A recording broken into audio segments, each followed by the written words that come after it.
A routine traffic stop takes a shocking turn when a white police officer arrests a black woman for allegedly resisting arrest.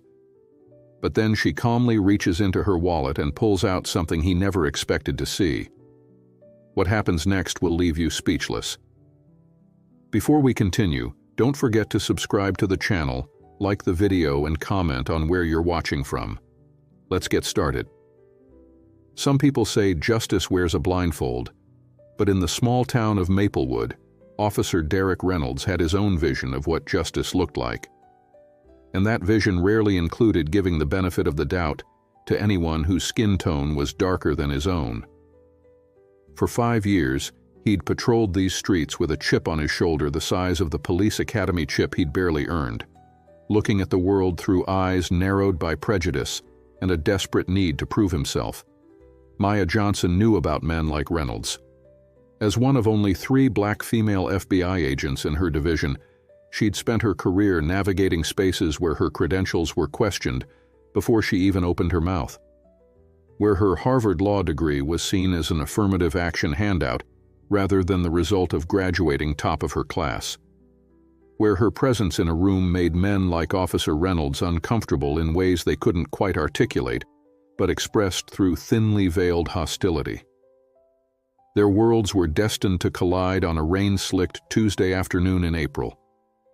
Maya was back in her hometown for the first time in years, driving her mother's old sedan rather than her government-issued vehicle. She was working undercover, investigating a series of suspicious bank transactions that had caught the attention of the Bureau's Financial Crimes Division. The trail had led her back to Maplewood First National, where she'd opened her first savings account at age 8. Her mother's car had a taillight that flickered intermittently, something Maya had reminded her to fix multiple times. Today, that flickering light would change everything.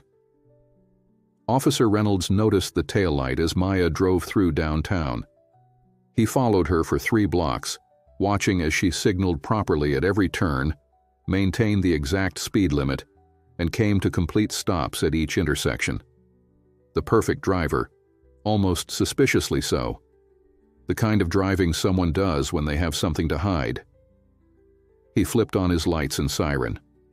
Maya checked her rearview mirror, sighing as she saw the police cruiser. She knew the drill. She'd been pulled over more times than she could count, even in her FBI vehicle. She carefully pulled to the curb, positioning her car perfectly parallel to the sidewalk. She placed both hands on the steering wheel, visible and non-threatening. Reynolds approached with the cautious swagger of a man who believed his uniform made him untouchable. His hand rested on his holstered weapon, fingers twitching slightly. Through her side mirror, Maya noted his body language, the slightly hunched shoulders, the tense jaw, the eyes that never quite settled. Classic signs of an officer looking for trouble rather than trying to prevent it. "License and registration," he demanded, not bothering with the customary greeting or explanation for the stop. "May I ask why I'm being pulled over, officer?" Maya's voice was calm, professional, the same tone she used when interviewing suspects. "Tail lights out. License and registration." His tone sharpened. Maya knew her rights, but she also knew the reality of being a black woman facing an agitated white officer on a deserted street. She reached slowly, deliberately slowly, toward the glove compartment. "I'm going to get my registration from the glove compartment, and then I'll get my license from my purse on the passenger seat." Reynolds didn't acknowledge her words, just watched with narrowed eyes as she retrieved the documents. His hand remained on his weapon. As she handed over the paperwork, Maya considered her options. She could reveal her FBI credentials now, potentially escalating the situation if Reynolds felt embarrassed or threatened. Or she could play along, gather information about his conduct, and file a report later. Her instincts told her to observe. 5 years at the Bureau had taught her to trust those instincts. Reynolds scrutinized the license and registration. "This vehicle is registered to Elaine Johnson. That's not you." "It's my mother's car. I'm borrowing it while I'm in town visiting her." "Uh-huh." His disbelief was palpable. "And where are you coming from right now?" "I just had lunch downtown." "Where exactly?" "Rosie's Diner on Main Street." Reynolds leaned down, peering into the car. "I'm going to need you to step out of the vehicle, Ms. Johnson." Maya knew this wasn't standard procedure for a taillight violation. "May I ask why that's necessary, Officer Reynolds?" She noted his name from his badge, logging it mentally. "Just step out of the car, ma'am." His hand moved from his holster to rest on his belt, inches from his weapon. Maya considered her options again. Creating a scene wouldn't help her investigation. Better to comply now and address the misconduct later through proper channels. She unbuckled her seatbelt and opened the door slowly, keeping her movements deliberate and non-threatening.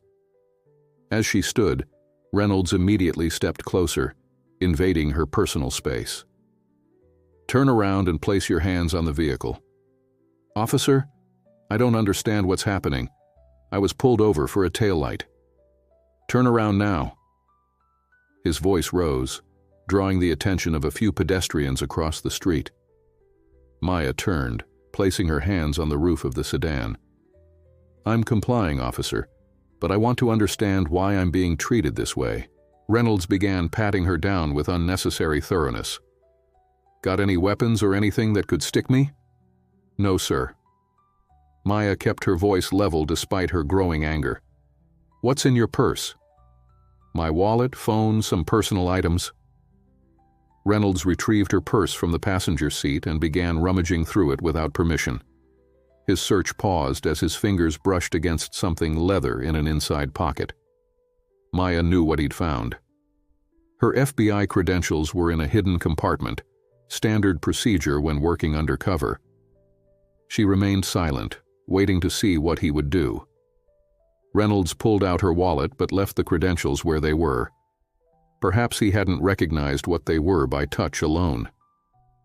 He flipped through her wallet, examining credit cards and receipts with unnecessary scrutiny.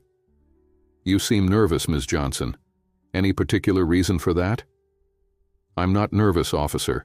Just confused about why a routine traffic stop has escalated to this point." Reynolds's expression hardened. "I'll determine what's routine and what isn't. I'm getting a lot of attitude from you." "I'm not giving you attitude, sir. I'm simply asking for clarification." "Turn around," he demanded suddenly. Maya complied, facing him with the same professional composure she maintained during the most tense FBI operations. "I'm detecting signs of possible intoxication," Reynolds said, though Maya had shown no such signs. "I'm going to need you to perform a field sobriety test." A small crowd had gathered now, watching from a respectful distance. Among them, Maya noticed a young man discreetly holding up his phone, recording the interaction. Good. Witnesses would be helpful later. "Officer Reynolds, I have not been drinking.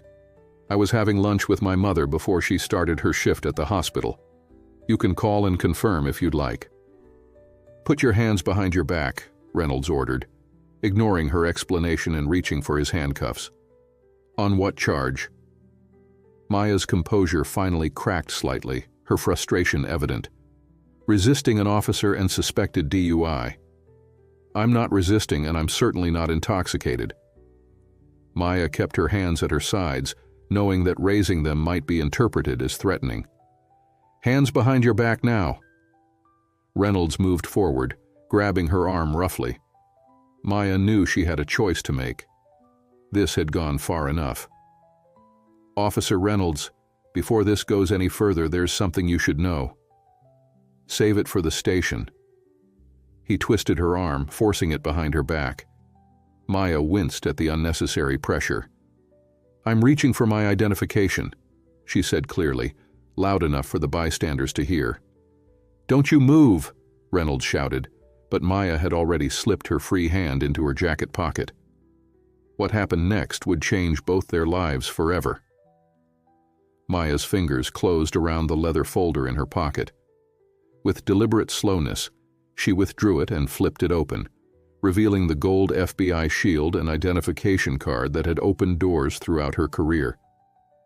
"Federal Bureau of Investigation," she stated, her voice carrying the weight of authority that came with her position.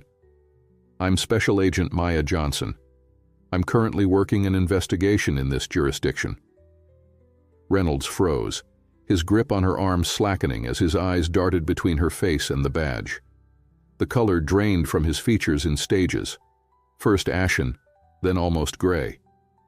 His mouth opened, closed, then opened again, no words emerging. For 3 excruciating seconds, the tableau held.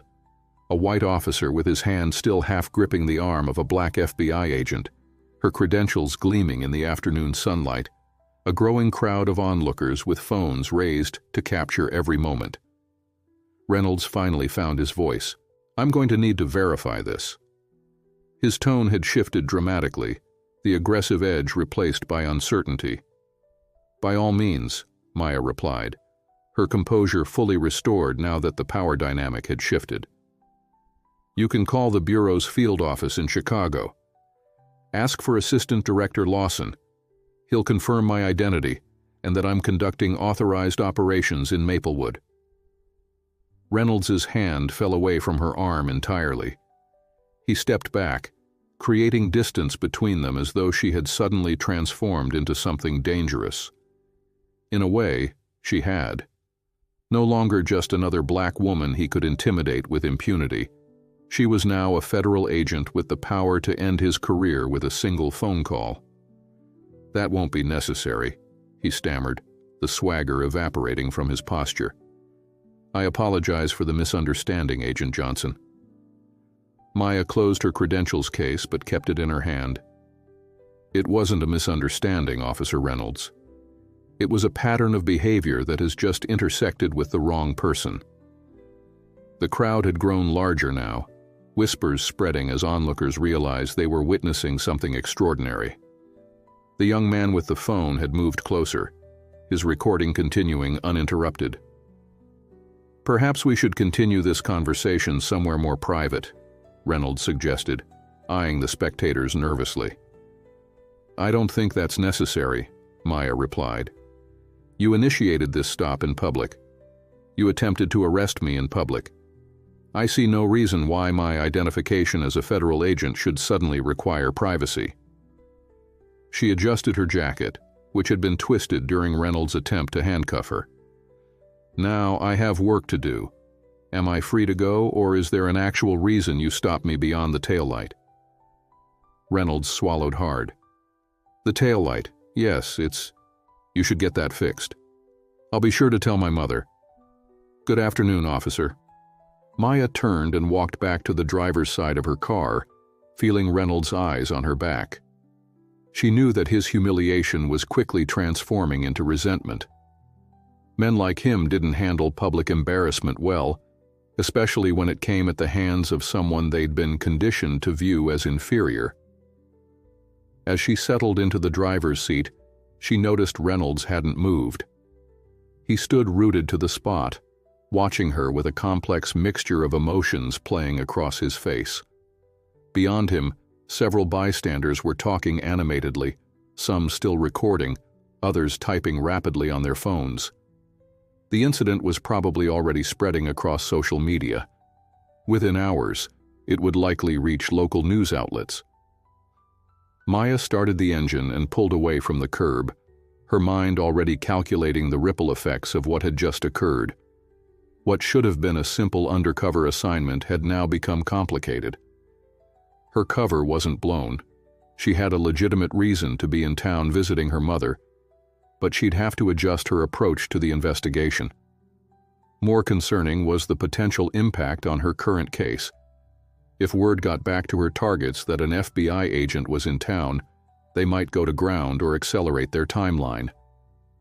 She pulled into a quiet side street and took out her phone, dialing a number from memory. "Lawson," answered a gruff voice. "Sir, it's Johnson. We may have a situation in Maplewood." She briefed her supervisor on the encounter with Officer Reynolds, keeping her report factual and concise.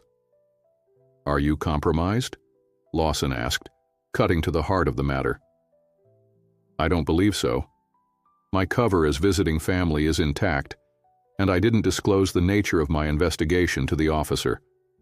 However, I should note that there were multiple witnesses, and several were recording. This may hit social media soon." Lawson was silent for a moment. "Continue your investigation as planned, but keep a low profile. I'll alert the local field office to run interference if needed. And Johnson." "Yes, sir?"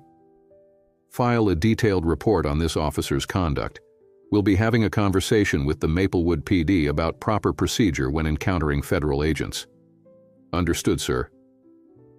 After ending the call, Maya sat quietly for a moment, allowing herself to process the emotional aftermath of the encounter. Despite her outward composure, her heart was still racing, her muscles tense from the adrenaline. She'd been trained to handle high-pressure situations, to maintain control when everything around her was chaos. But there was something uniquely violating about being profiled by law enforcement, something that her FBI credentials couldn't fully shield her from. She checked her watch. She was already late for her next move in the investigation, a casual chance encounter with the bank manager who'd been flagged in their financial analysis. She would need to reset, to shed the tension of the traffic stop and recalibrate to her undercover persona. She closed her eyes, took 3 deep breaths, and consciously relaxed her shoulders. By the time she pulled into the parking lot of Maplewood First National, Maya Johnson, the frustrated citizen, had vanished, replaced by Maya Johnson, the professional FBI agent on a mission. She would deal with Officer Reynolds later. For now, there were more important targets to pursue. Inside the bank, she spotted her quarry immediately.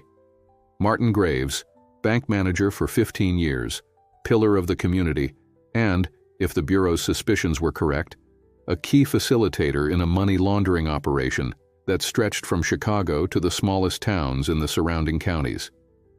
He was chatting with an elderly customer, his smile practiced and reassuring, the picture of small-town trustworthiness. Maya approached a teller and began the transaction she'd prepared as her cover, depositing a check into her mother's account. As she filled out the deposit slip, she kept Graves in her peripheral vision, noting who he spoke with, how long each interaction lasted, and which employees he seemed to favor with his attention. She had just handed the check to the teller when her phone buzzed with a news alert. Her stomach tightened as she read the headline, "FBI agent racially profiled by Maplewood police officer, video goes viral." That was fast. Too fast. The incident had occurred less than an hour ago. She glanced up to find Graves looking directly at her, his expression inscrutable. He excused himself from his current conversation and began walking in her direction, smoothing his tie as he approached. "Ms. Johnson, isn't it? Elaine's daughter?" His smile seemed genuine, but Maya's trained eye caught the slight tension around his eyes, the calculated assessment behind his friendly demeanor. "I heard you were back in town. How lovely to see you again." Maya returned his smile with equal parts warmth and careful restraint. "Mr. Graves, it's been years. Mom mentioned you're still keeping Maplewood's finances in order." "I do my best," he replied with practiced modesty. "Are you enjoying your visit home? I hope everything's been welcoming." The slight emphasis on the last word, the knowing look in his eyes. He'd seen the news alert. Or perhaps someone from the crowd outside had connections to the bank and had already spread the word. In a town like Maplewood, news traveled at the speed of gossip. "It's been enlightening," Maya replied, matching his tone. "Some things never change." Graves nodded, his expression sympathetic but his eyes calculating. "Well, if there's anything I can do to make your stay more pleasant, please don't hesitate to ask. We value our relationship with your family." "I appreciate that, Mr. Graves. Actually, I was hoping to discuss some investment options while I'm in town. Perhaps we could schedule a meeting?" "Of course." His smile widened, though it didn't reach his eyes. How about tomorrow morning? Say, 10 o'clock? Perfect. As Graves walked away, Maya finished her transaction with the teller, her mind racing. The viral video complicated things, but it also created an unexpected opportunity. Graves would be curious about her now, perhaps even worried. He might make mistakes, reveal connections he would otherwise have kept hidden. Outside the bank, Maya checked her phone again. The video had already been viewed over 50,000 times. She watched a portion of it, seeing herself through the lens of a stranger's phone, composed, dignified, turning the tables on an officer drunk on his own authority. She looked up to see Officer Reynolds's patrol car parked across the street, the officer himself visible behind the wheel, watching the bank entrance. Watching her. The game had changed, but Maya Johnson had been changing the rules her entire career. Maya maintained her composure as she walked to her car, refusing to acknowledge Reynolds's surveillance with so much as a glance in his direction. She wouldn't give him the satisfaction. Instead, she slipped on her sunglasses, a small shield against his scrutiny, and drove away with deliberate casualness. In her rearview mirror, she saw his patrol car pull away from the curb, maintaining a distance of about 2 blocks behind her. So that's how it would be. The harassment hadn't ended. It had merely transformed. As she navigated Maplewood's familiar streets, Maya's phone rang through the car's Bluetooth system. The caller ID displayed Mom. She took a deep breath before answering. "Hey, Mom." "Maya Elizabeth Johnson," came her mother's voice, tinged with equal parts concern and exasperation. "Why am I hearing from Shirley at the hospital that my daughter is all over the internet confronting a police officer?" Maya winced. Elaine Johnson had worked as a nurse at Maplewood Memorial for 30 years. Nothing happened in town without eventually reaching her ears. "It's not what you think, Mom. I was pulled over for your taillight, which, by the way, you really need to get fixed, and things escalated." "Escalated how?"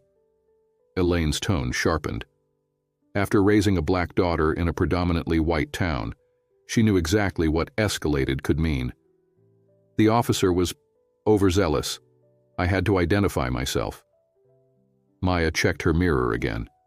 Reynolds was still there, hanging back, but unmistakably following her. "Are you okay?" The worry in her mother's voice pierced through her professional detachment. "I'm fine, Mom. Really. But I have another situation developing."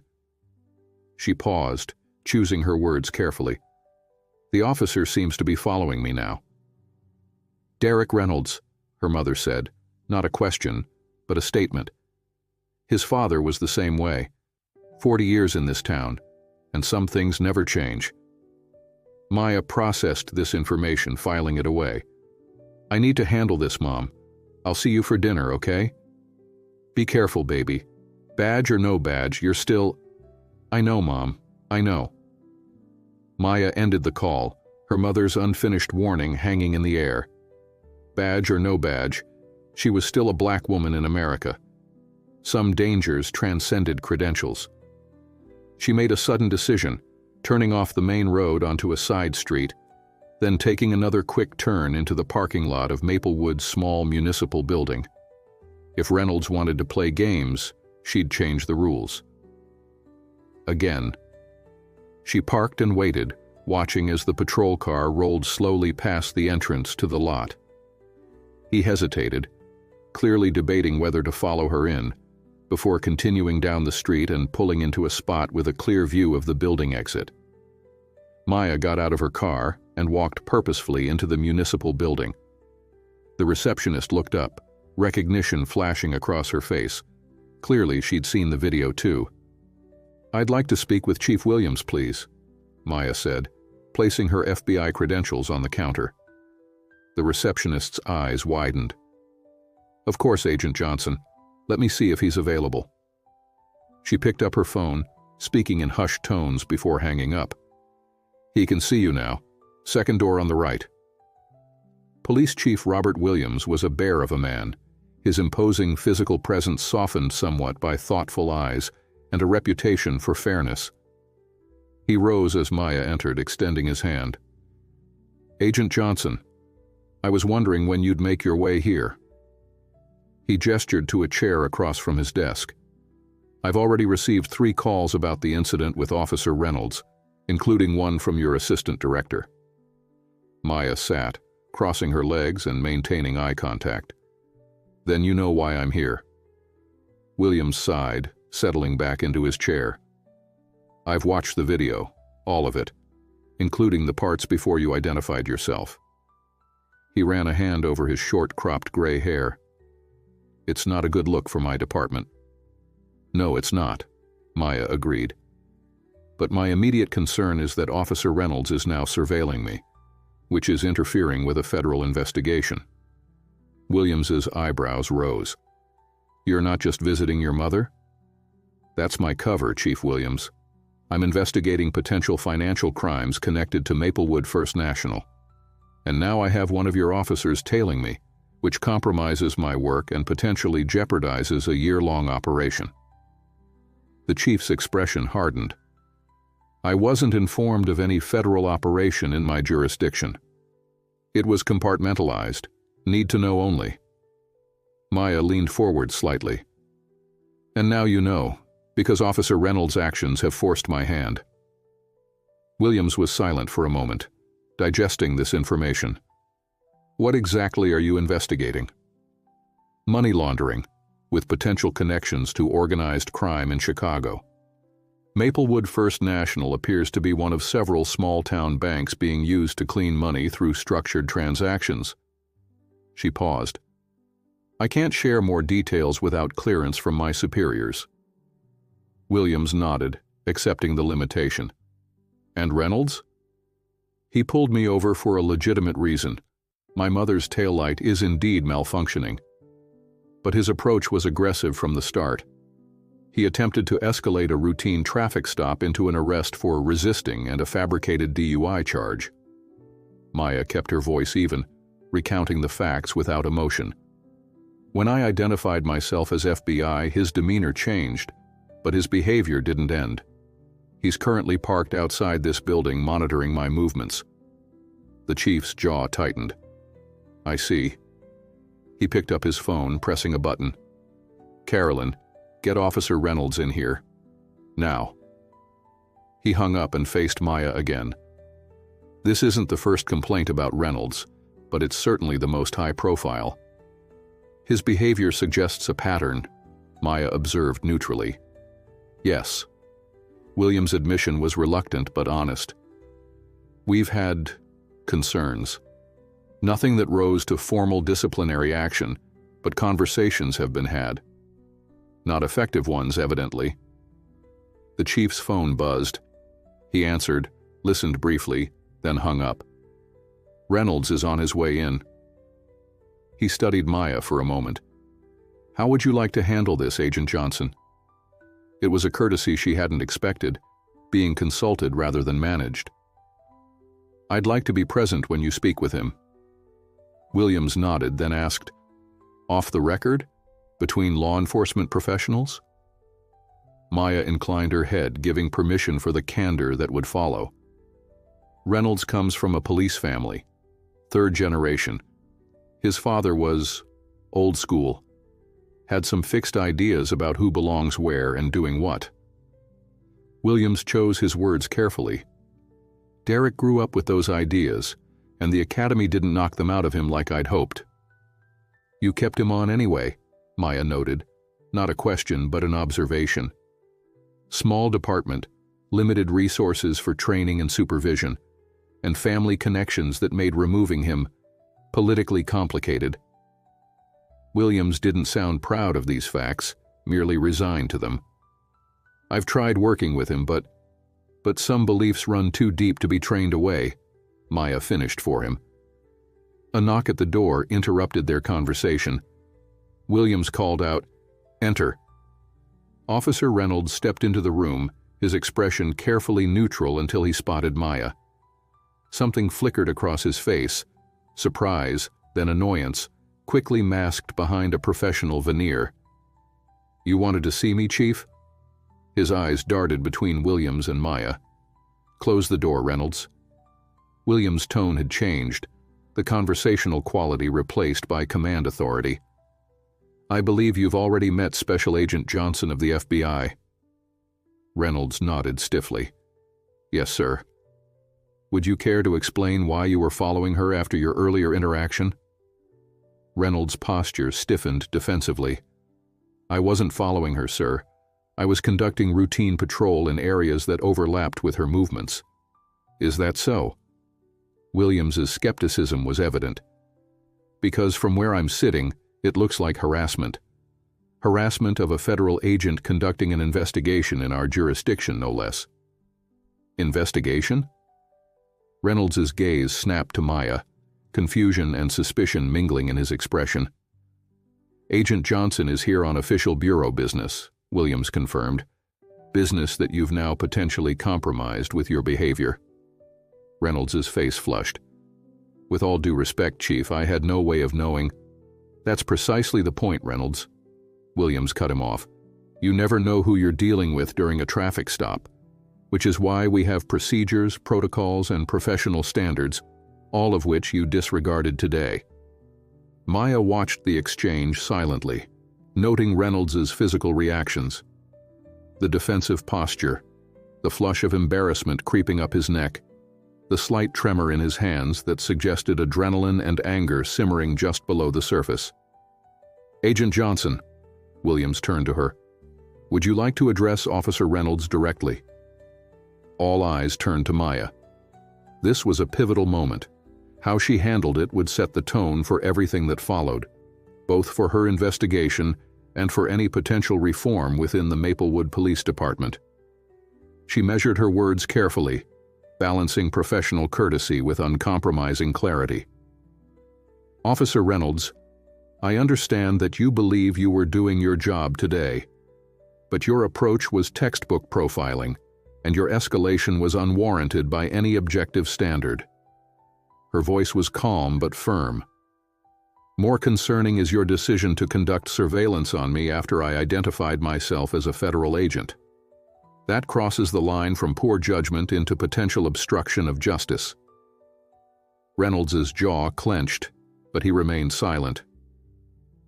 "I haven't decided yet whether to file a formal complaint," Maya continued. "That will depend largely on what happens next." The tension in the room was palpable as the three law enforcement professionals regarded one another, each calculating their next move in a high-stakes game where the rules had suddenly changed. Chief Williams broke the tense silence. "Officer Reynolds, you're on administrative leave, effective immediately." "Sir," Reynolds began to protest, but Williams held up a hand, silencing him. "This isn't a request, Reynolds. Turn in your badge and weapon to Sergeant Davis before you leave the building." Reynolds' face hardened, jaw muscles working beneath the skin. His eyes darted to Maya, full of barely contained resentment.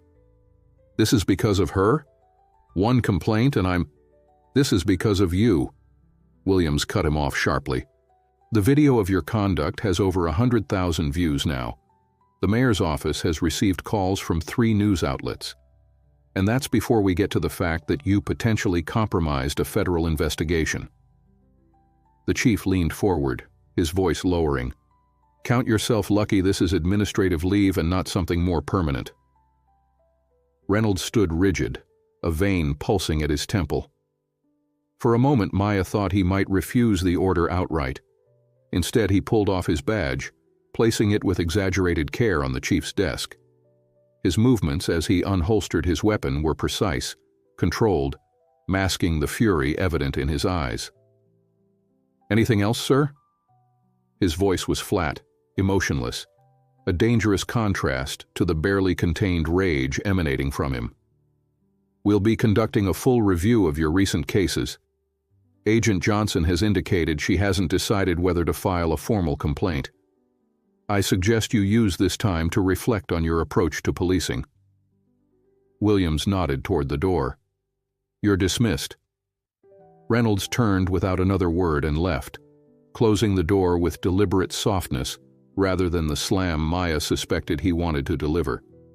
The restraint somehow made the tension worse. Williams sighed heavily once Reynolds was gone. That could have gone better. Or much worse, Maya observed. He's volatile. Yes. Williams rubbed his face with one hand. He wasn't always. Or maybe he was, and I just didn't want to see it. He refocused on Maya. What do you need from us to continue your investigation unimpeded? Distance, Maya replied simply. I need your department to maintain normal patrol patterns but steer clear of me and the bank. And I need discretion about what I've shared with you. You'll have it. And Reynolds? Maya considered the question carefully. Keep him away from me, but don't fire him yet. Williams' eyebrows rose in surprise. That's not what I expected you to say. I'm not interested in being the federal agent who swooped in and ended a local officer's career, deserved or not. That creates the wrong kind of attention. She leaned forward slightly. Besides, if there are connections between Maplewood PD and the bank, firing Reynolds now might alert my targets. Understanding dawned in Williams' eyes. You think someone in my department might be involved in your investigation? I don't know yet, Maya admitted. But it's a small town. People talk, money moves, and dirty cops are a cliché for a reason. Williams absorbed this uncomfortable possibility. I'll keep Reynolds on administrative leave and quietly review his cases and financial records. I'd appreciate that. Maya stood, extending her hand. Thank you for your cooperation, Chief. I should be thanking you for your discretion, Williams replied, shaking her hand firmly. A lot of federal agents would have gone straight over my head. I find that collaborative approaches generally yield better results. She smiled slightly. Plus, my mother raised me to respect my elders, and you've got at least 15 years on me. Williams chuckled, some of the tension dissipating. Smart woman, your mother. How is Elaine these days? Still working too hard and worrying too much. Maya moved toward the door. If anything develops with Reynolds or your internal review, I'd appreciate a heads up. Of course. Good hunting, Agent Johnson. Maya left the municipal building, scanning the parking lot as she walked to her car. No sign of Reynolds, but she hadn't expected him to linger. Men like him tended to retreat when wounded, gathering their strength before striking back. And she had no doubt he would strike back, in whatever way he could. Her phone buzzed with a text from her mother.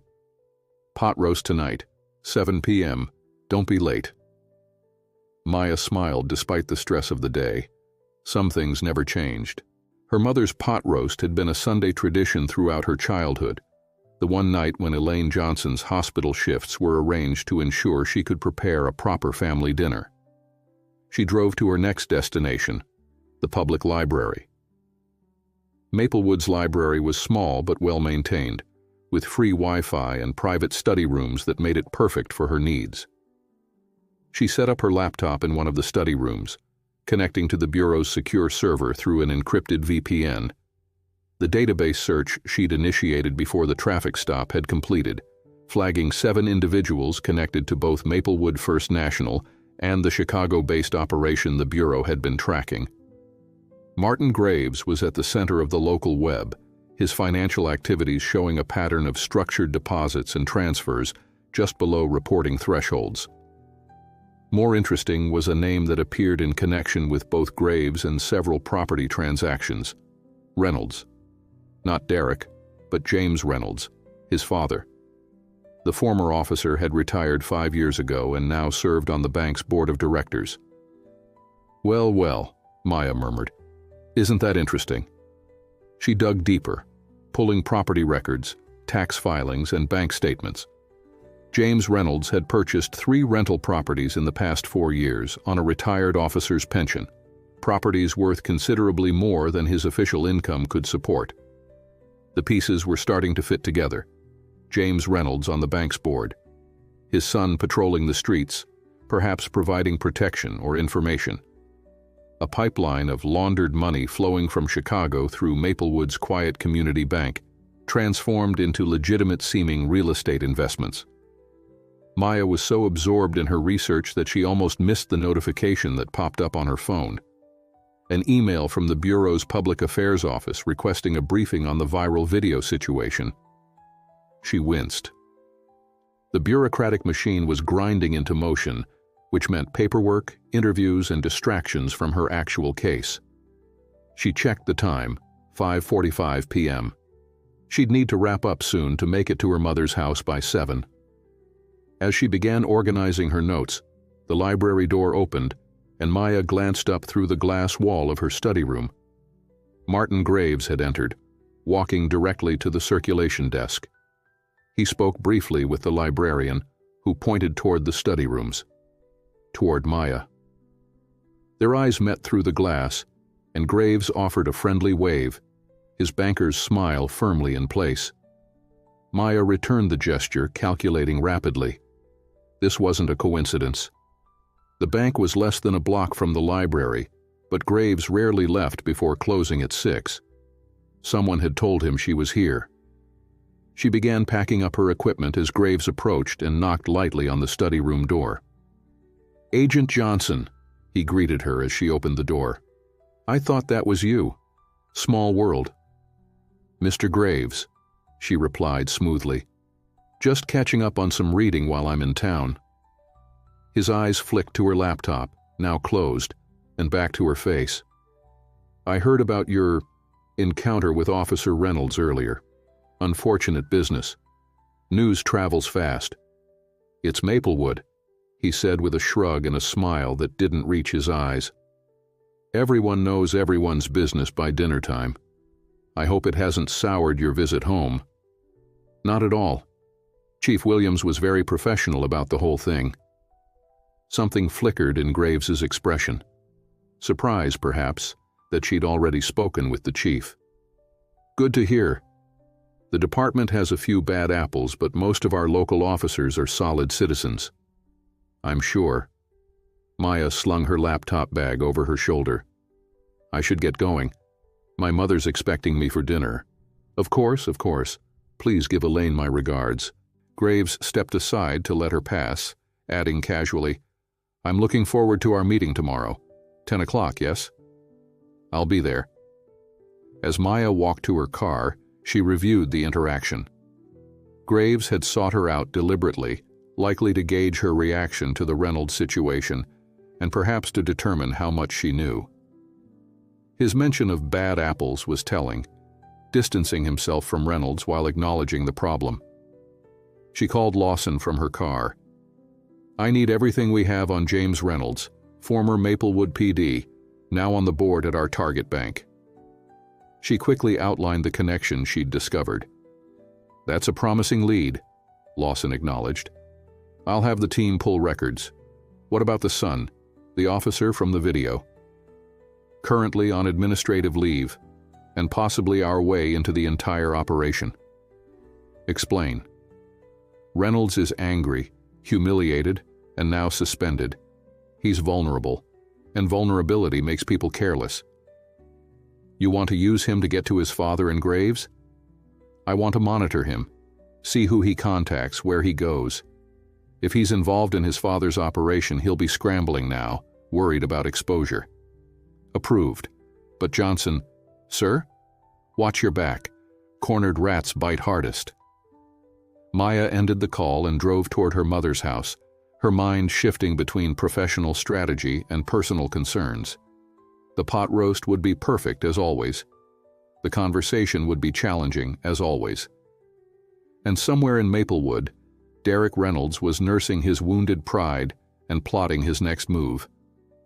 Elaine Johnson's modest two-story home looked exactly as it had throughout Maya's childhood. Meticulously maintained flower beds framing the front walkway, porch light welcoming visitors, and the faint smell of home cooking wafting through the screened windows.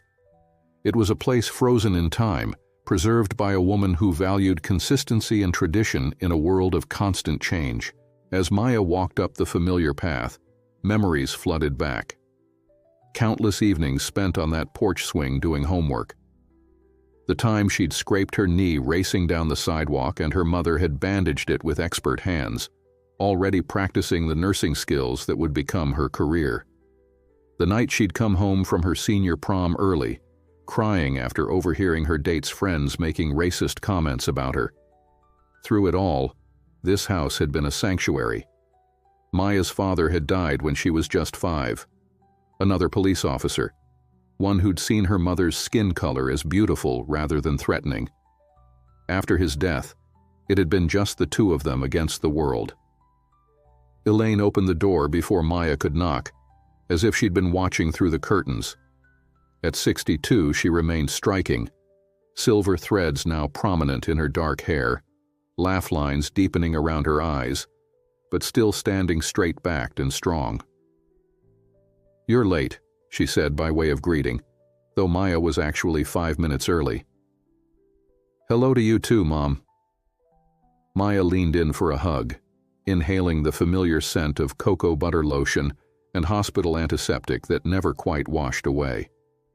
Elaine held her at arm's length, examining her daughter with the critical eye that had intimidated generations of medical interns.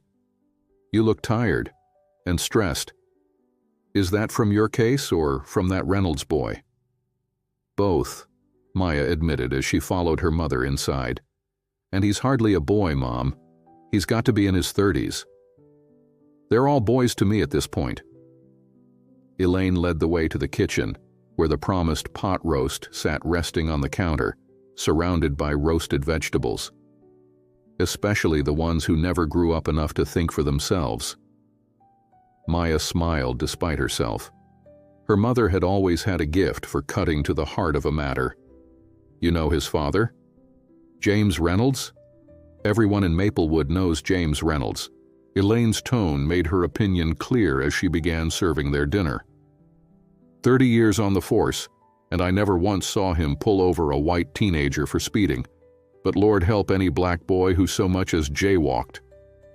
Maya took her seat at the kitchen table, the same table where she'd done her homework, where she'd filled out her college applications, where she'd first told her mother she wanted to join the FBI.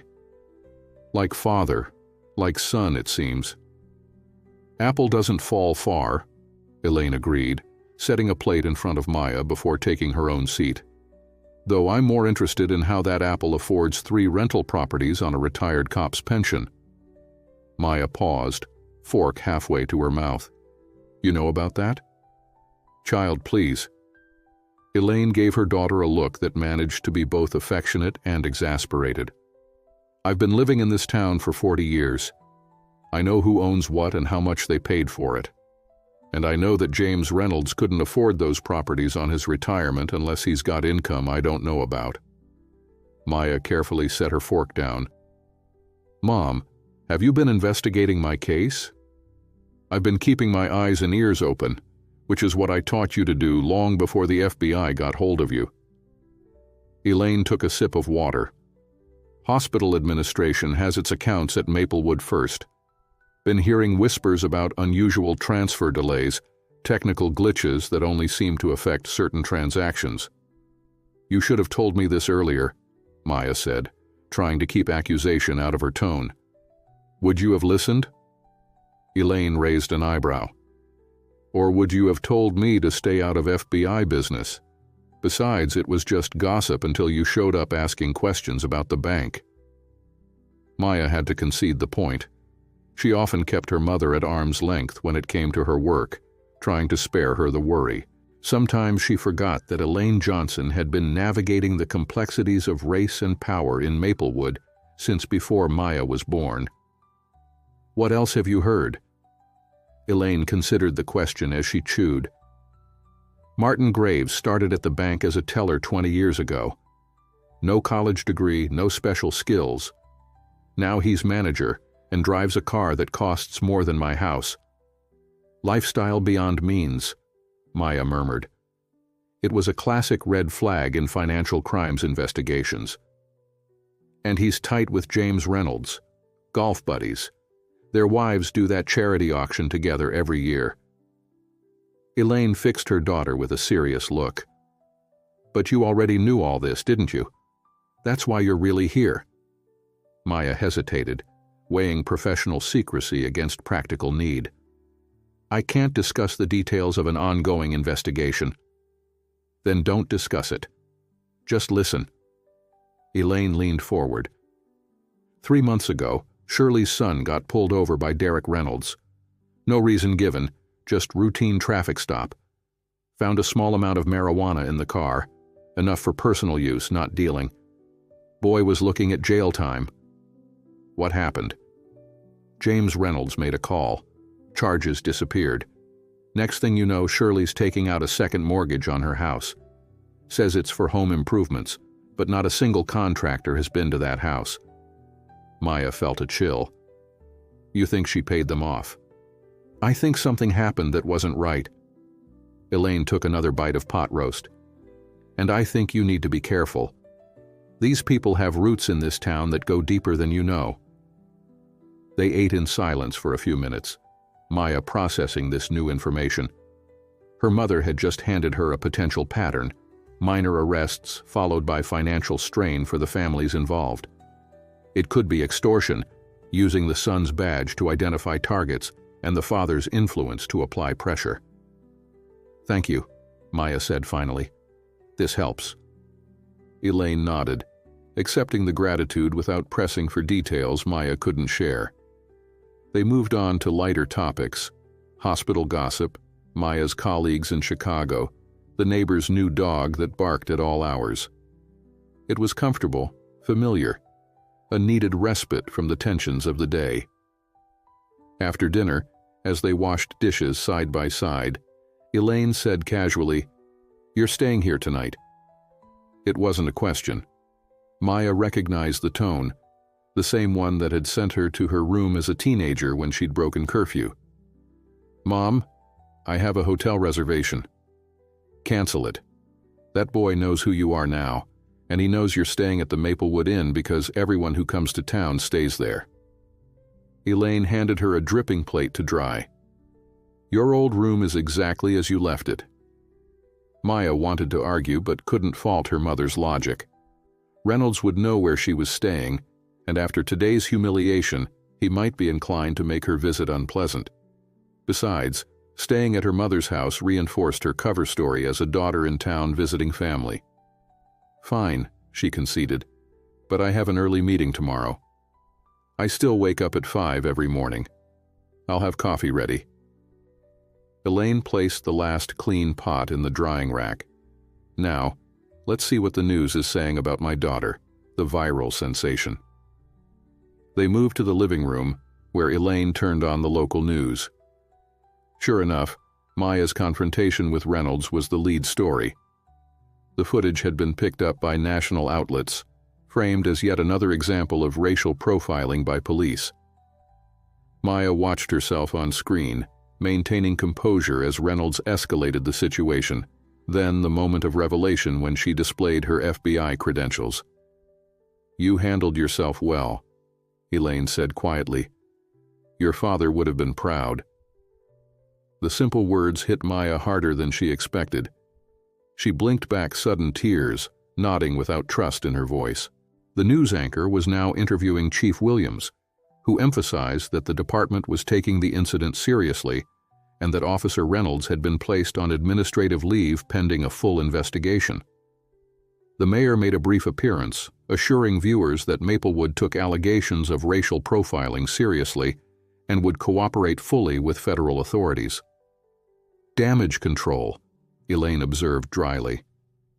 "Necessary damage control," Maya replied. "The last thing I need is this town turning into a media circus while I'm trying to work." Her phone buzzed with a text from an unknown number. "We need to talk. Meet me at Riverside Park, 11 p.m. Come alone. Dr. Derek Reynolds." Maya stared at the message, weighing her options. Meeting an angry, suspended officer in a deserted park at night was obviously a security risk. But it might also be an opportunity to gauge his involvement in the financial crimes she was investigating. "Something wrong?" Elaine asked, noticing her daughter's expression. "Just work," Maya replied, making a quick decision. I need to make a call. She stepped onto the front porch, dialing Lawson's number. Reynolds just contacted me, she said without preamble when he answered. Wants to meet tonight at a local park. Absolutely not, Lawson responded immediately. It could give us insight into his connection to the case. Or it could be a trap. He's humiliated, angry, and potentially corrupt. That's a dangerous combination. Maya watched a car drive slowly past her mother's house, its headlights briefly illuminating the porch where she stood. She couldn't make out the driver's face, but something about the deliberate pace made her uneasy. I think he's watching the house now, she said quietly. All the more reason to stay put. I'm sending backup from the Chicago office. They'll be there by morning. Sir, with respect, that could compromise the entire operation. If Reynolds sees unfamiliar federal agents in Maplewood, he'll alert his father and Graves. Lawson was silent for a moment. What do you propose instead? I'll meet him, Maya said, her decision crystallizing as she spoke. But on my terms, not his. Somewhere public, with surveillance coverage, and I'll wear a wire. Johnson, Lawson began, his tone heavy with disapproval.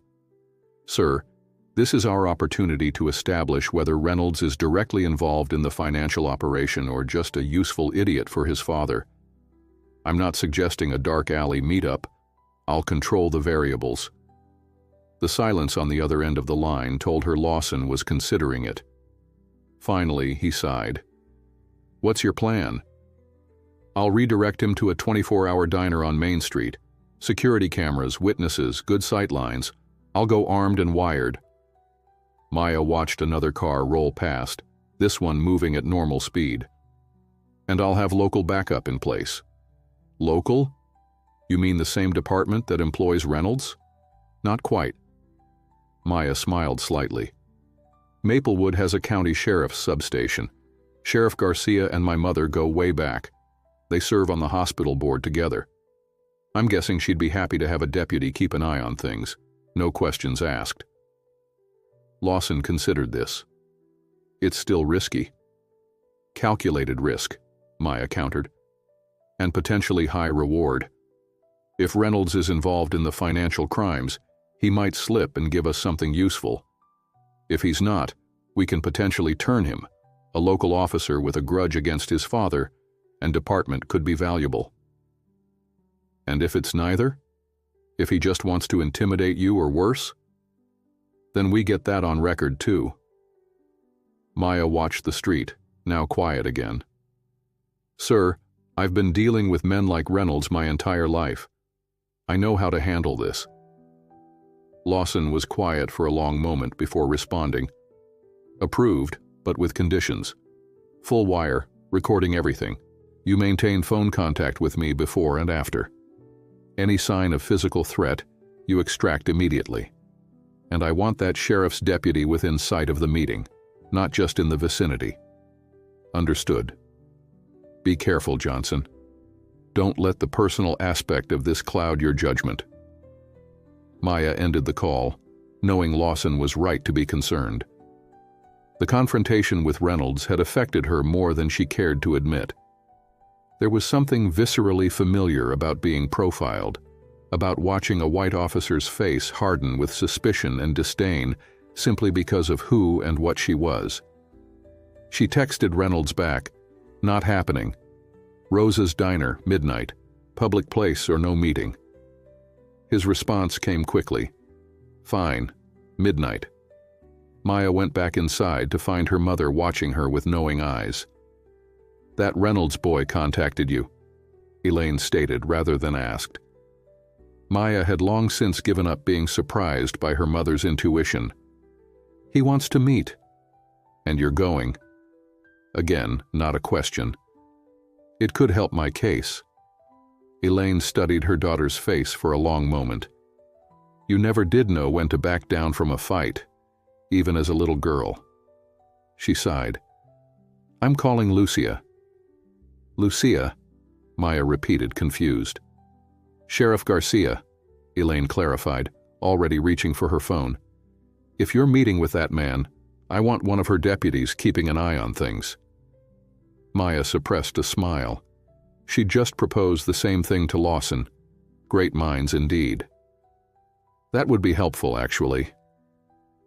While her mother made the call, Maya went upstairs to her childhood bedroom.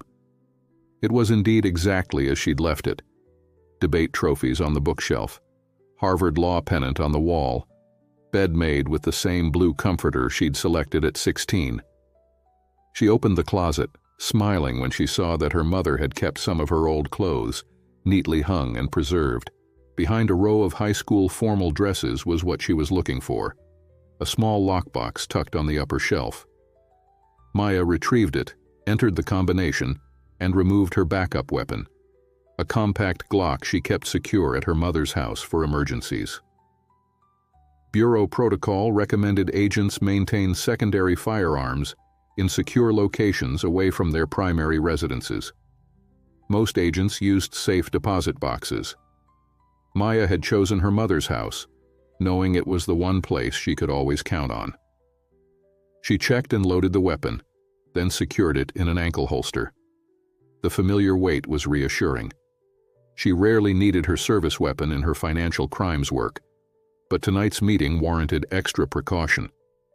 By the time she returned downstairs, Elaine was ending her call with Sheriff Garcia.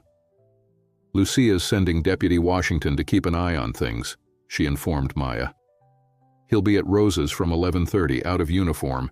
He'll look like a regular customer." "Thank you, Mom." Elaine fixed her daughter with a serious look. "Michael Washington, Shirley's nephew. He knows the Reynolds family well."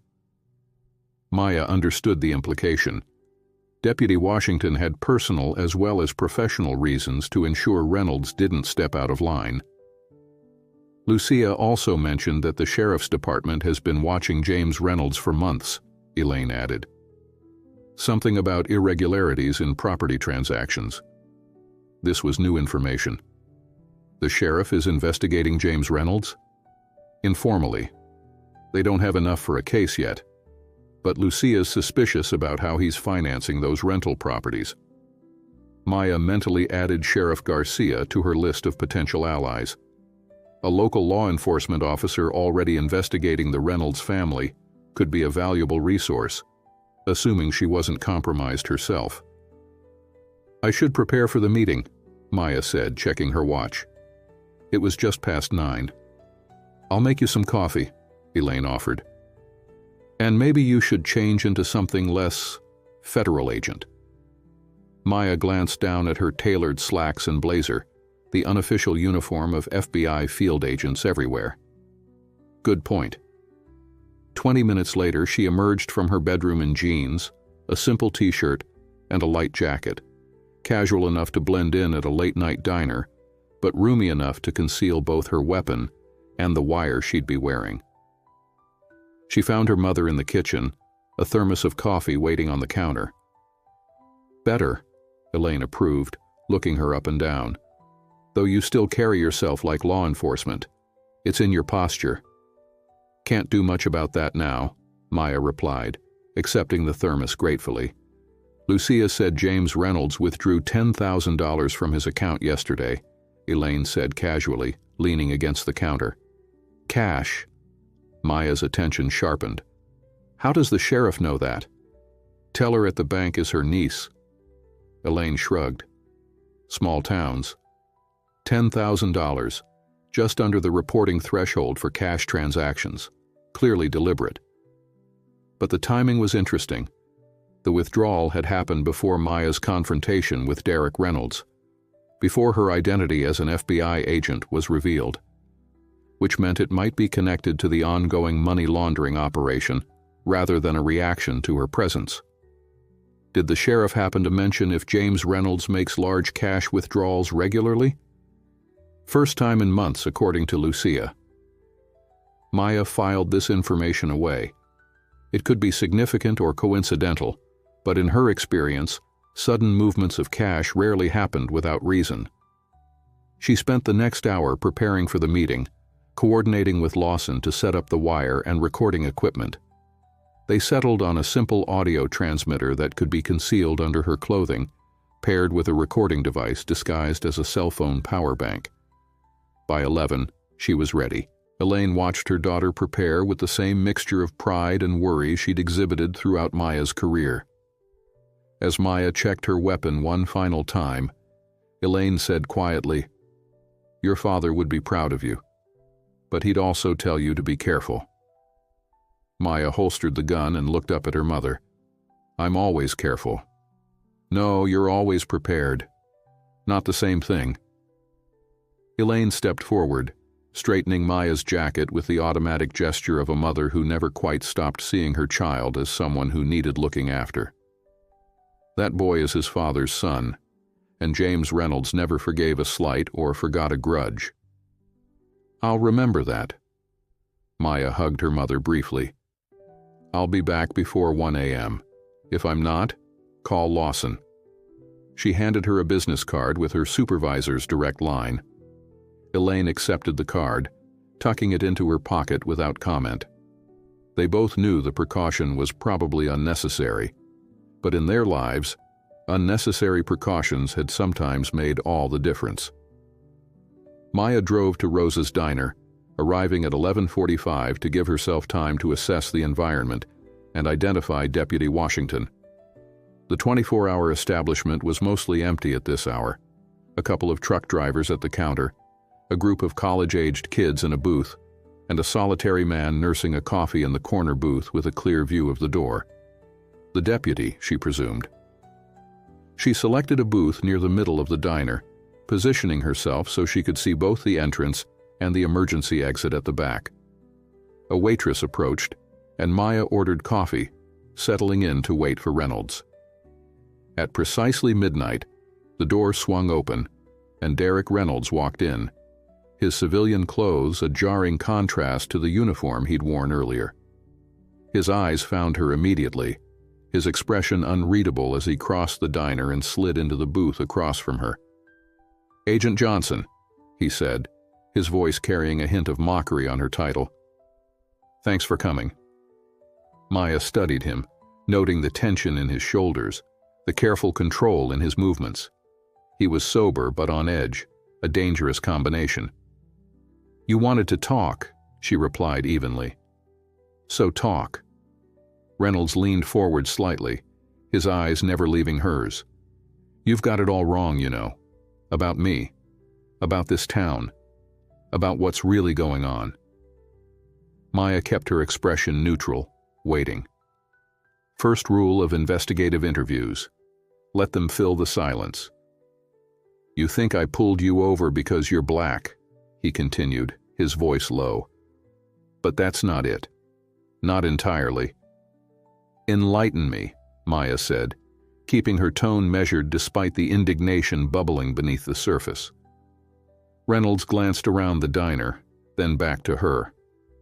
"I was told to watch for your mother's car. Specifically." Maya kept her expression neutral while her mind raced. This changed everything. "Who told you to watch for my mother's car?" Reynolds leaned back slightly, something calculating in his eyes. "That's worth something to you, isn't it? Information like that." "Depends on the information," Maya replied carefully. She'd expected anger, accusations, perhaps even threats, not this apparent attempt at negotiation. "And its accuracy." "Oh, it's accurate." Reynolds glanced around the diner again before continuing. "Your mother's car has been on a watch list for weeks. Not just for me, for every officer in the department." "Why?" "That's the interesting part." Reynolds paused as the waitress approached. He ordered coffee, waiting until she walked away before continuing. "About a month ago, Chief Williams called a special briefing. Said we had credible information that Elaine Johnson's vehicle was being used to transport something illegal. Didn't specify what, just told us to keep an eye out for it." Maya analyzed this claim against what she knew. Her mother had mentioned lending her car to Shirley's son a few times in recent months, the same son who'd been arrested by Reynolds and then mysteriously had charges dropped after his mother took out a second mortgage. And you never questioned why my mother, a respected nurse who's worked at the local hospital for 30 years, would suddenly be involved in criminal activity? Reynolds had the decency to look slightly uncomfortable. Not my job to question. My job is to follow orders. The Nuremberg defense, Maya observed dryly. Not exactly compelling. His jaw tightened. Look, I'm trying to help you understand. When I pulled you over, I thought I was doing my job. I didn't know who you were. And if I'd just been Elaine Johnson's daughter, with no FBI badge to pull out, what then? Reynolds didn't answer immediately, which was answer enough. The waitress returned with his coffee, creating a momentary buffer in the tense conversation. Why are you telling me this now? Maya asked once they were alone again. Because I've been set up, Reynolds replied, an edge of bitterness creeping into his voice. When your video went viral, the chief threw me under the bus. Administrative leave, pending investigation. Meanwhile, my father gets a call from Martin Graves warning him to contain the situation. Maya filed this information away, confirmation of direct communication between James Reynolds and Graves. Contain what situation exactly? That's what I'd like to know. Reynolds took a sip of his coffee. All I know is suddenly I'm the department pariah because I followed direct orders to watch for your mother's car. And my father, who's always had my back, is now telling me to lay low and keep my mouth shut. Maya studied him, looking for signs of deception. His anger seemed genuine, but that didn't mean he was being entirely truthful. Reynolds could easily be offering selective information to mislead her investigation or gauge how much she already knew. If you're being set up, why not file a formal complaint? Go to Internal Affairs? Reynolds gave a short, humorless laugh. Internal Affairs? In a department of 20 officers total? There is no Internal Affairs in Maplewood PD. There's just the chief and his favorites. He leaned forward again, lowering his voice. Besides, IA wouldn't be interested in what's really going on. Which is? Money. Reynolds's eyes took on an intensity that hadn't been there before. Lots of it. Moving through this town in ways that don't make sense. Your father seems to be doing well, Maya observed carefully. 3 rental properties on a retired officer's pension. Something flickered in Reynolds' expression. Surprise, perhaps, that she knew about his father's investments. My father always taught me that a cop's salary would never be enough, that you had to find supplements. Supplements, Maya repeated. Is that what we're calling corruption now? Reynolds' face hardened. You don't understand how it works in places like this. Everyone takes care of everyone else. It's how small towns survive. No, it's how criminal enterprises survive, Maya countered. By creating networks of complicity where everyone has something to lose if the system collapses. Reynolds stared at her for a long moment, then said quietly, You're investigating Maplewood First National, aren't you? That's why you're really here. Maya didn't confirm or deny, simply asking, What makes you think that? Because my father withdrew $10,000 in cash yesterday. Told my mother it was for home improvements. Then today, after your video went viral, he had a 2-hour closed-door meeting with Martin Graves. When he came out, he told me to stay away from you and forget about the suspension. Reynolds tapped his fingers on the table, nervous energy finding an outlet. Something's happening, and I'm being kept out of the loop. The timing aligned with what Sheriff Garcia had told Elaine about James Reynolds' withdrawal. Maya decided to take a calculated risk. Your father and Graves are involved in a money laundering operation, she said, watching his reaction closely. They're using Maplewood First National to clean dirty money from Chicago, then investing it in local real estate. Reynolds didn't look surprised. If anything, he seemed resigned. And I'm guessing you think I'm part of it. Are you? He met her gaze directly. No, not in the way you're thinking. Explain. Reynolds glanced toward the emergency exit, then back to Maya. Look, I've done things I'm not proud of. Looked the other way sometimes. Followed orders without asking questions. But I'm not involved in money laundering. Yet you've benefited from your father's illegal income, Maya pointed out. The new truck you drive, the condo at Lake Mitchell. You've never questioned where that money comes from? His face registered genuine shock. How do you know about the condo? I'm FBI, Reynolds. It's my job to know. In truth, she hadn't known about the lake property, but his reaction confirmed its existence. He recovered quickly. The condo is in my mother's name, a family vacation property. Purchased 3 years ago for $280,000. Cash deal. Quite generous of your mother. Reynolds fell silent, clearly reassessing his position. After a moment, he leaned forward again. What do you want from me? The truth would be a good start. He took a deep breath. My father has connections in Chicago, has for years. Old police buddies who moved into private security for some wealthy clients. About 5 years ago, he started introducing Martin Graves to these connections. After that, money started flowing into Maplewood through the bank. And into your father's pocket, Maya added. And others. Chief Williams has a boat no police chief should be able to afford. The mayor's son suddenly got a scholarship to Stanford. Judge Davis renovated his entire house last year. Reynolds shook his head. Everyone gets a taste and everyone stays quiet. Including you. I told you I'm not. You may not be directly handling the money, Maya cut him off, but you've been playing your part, targeting specific individuals for traffic stops, creating legal problems that miraculously disappear after families make large withdrawals or take out loans. You're the muscle in this operation, Reynolds. He flinched slightly at her assessment. It wasn't supposed to be like that. It started with just looking the other way when certain vehicles came through town. Then it became making specific stops, creating pressure.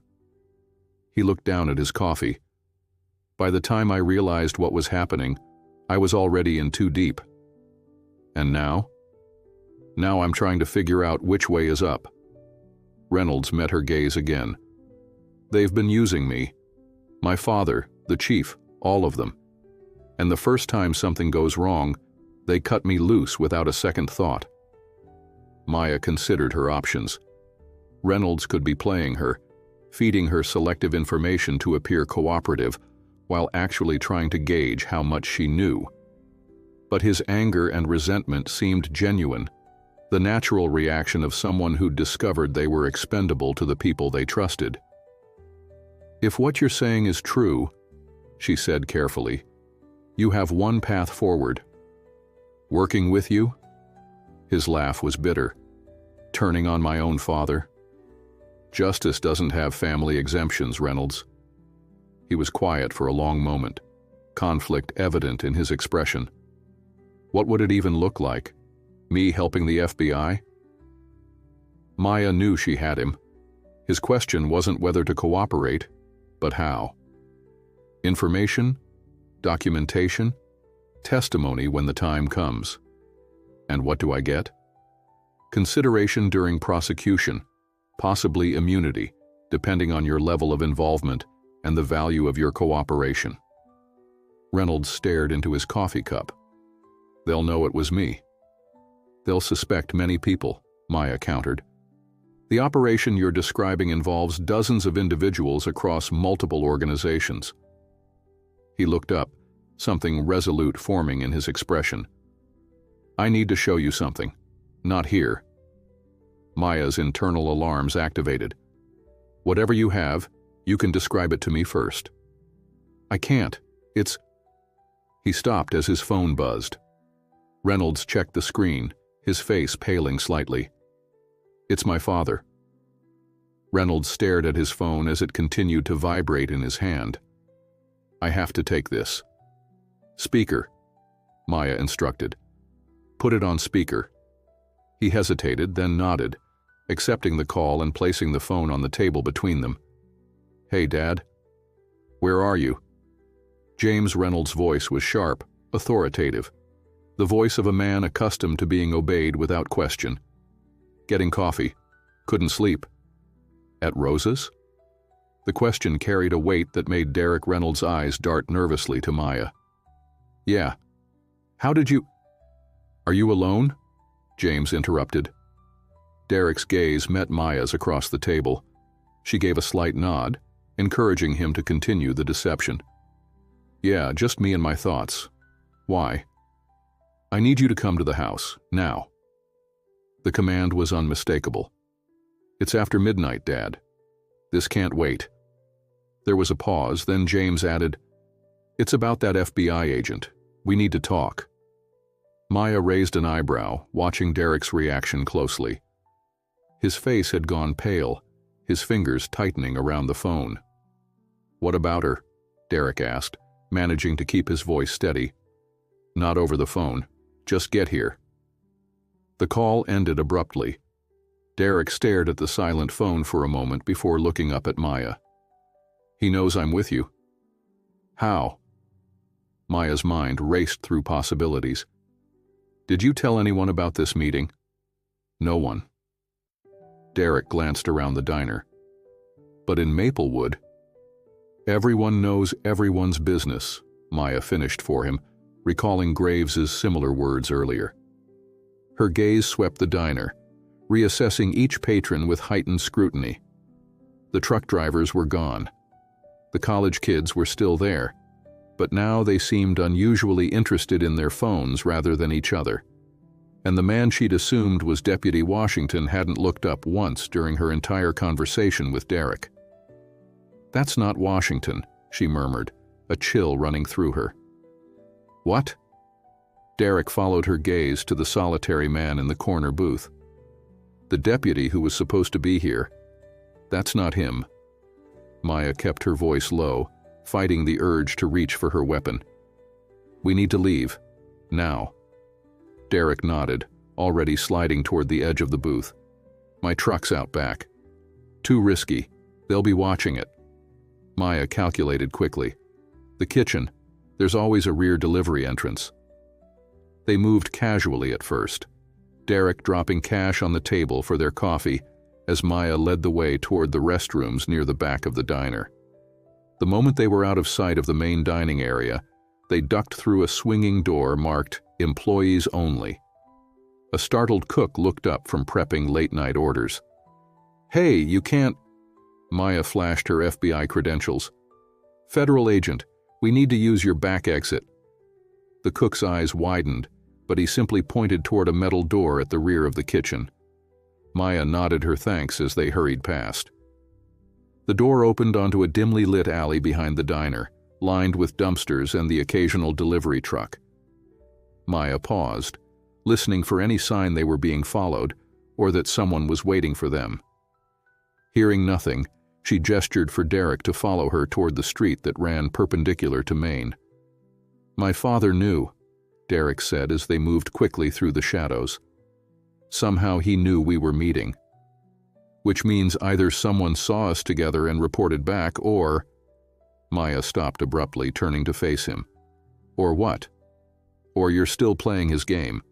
She studied his face, looking for signs of deception. "Maybe this whole meeting was a setup. Get me to reveal what I know about the investigation, then feed that information back to your father and Graves." "That's not—" Derek began, but Maya cut him off. "You suddenly want to cooperate after being suspended? Conveniently have information about money laundering operations involving your father? Then he calls at the perfect dramatic moment?" She took a step back, her hand moving instinctively toward her concealed weapon. "It's a little too neat, Reynolds." "I swear I'm not playing you," Derek insisted, real desperation in his voice. "My father's call surprised me as much as it did you." "Then explain how he knew where you were." "I don't know." Derek ran a hand through his hair, frustration evident. "Maybe he has someone watching me. Maybe—" He stopped, his expression changing. My phone. He could be tracking my phone. Maya considered this. It was plausible. A controlling father like James Reynolds would absolutely use technology to keep tabs on his son, especially if that son was part of their criminal operation. "Turn it off," she instructed. "Remove the battery if you can." Derek fumbled with his phone, powering it down. "It's sealed. I can't get to the battery." "Then leave it here." Maya pointed to a dumpster nearby. "If they're tracking you, that will buy us some time." Derek hesitated only briefly before tossing his phone into the dumpster. The action seemed to solidify something for him, a commitment to breaking free from his father's control, at least for the moment. "Where are we going?" he asked as they continued down the alley. "Somewhere safe," Maya replied, already dialing Lawson's number on her own phone. When he answered, she spoke quickly and quietly. "Situation compromised. Reynolds' father knew about our meeting. Possible surveillance at Rosa's diner. Deputy Washington never showed." "Are you secure?" Lawson's voice was tense. "Temporarily. Moving to secondary location now." The sheriff's office just reported Washington was delayed by a traffic accident. He arrived at Rosa's 5 minutes ago and reports you're not there. Maya processed this information. The accident. Was it legitimate? "Unknown at this time." "Where's Reynolds?" "With me." She glanced at Derek, who was scanning the street ahead nervously. "Status uncertain, but potentially cooperative. Get to a secure location and stay there. I'm dispatching Chicago agents now." "Sir, I still believe that's premature. This is no longer about preserving your cover, Johnson. This is about your safety. Your wire went dark 10 minutes ago." Maya touched the concealed transmitter automatically. Someone had managed to jam or disable it without her knowledge. This was no small-town operation. This was sophisticated and coordinated. "Understood," she conceded. "ETA for backup?" 90 minutes minimum. Find somewhere secure and stay put." Maya ended the call, her mind racing through options. Her mother's house was out of the question. That would be the first place they'd look. The hotel was similarly compromised. She needed a location no one would associate with her. "We need transportation," she told Derek, "and a place to lay low for about 2 hours. "I know somewhere," he offered, "but we'll need to get there without being seen." "Which means not taking a car from this area." Maya calculated distances in her head. "Is it within walking distance?" "About a mile outside town. Old hunting cabin my grandfather used to own. It's abandoned now, but still standing. A remote cabin with only one access road. Tactically problematic, but potentially their best option for the immediate future. Lead the way." They kept to back streets and alleyways, avoiding the main roads where police patrols, now potentially hostile, might spot them. Maya maintained constant awareness of their surroundings, looking for any sign of surveillance or pursuit.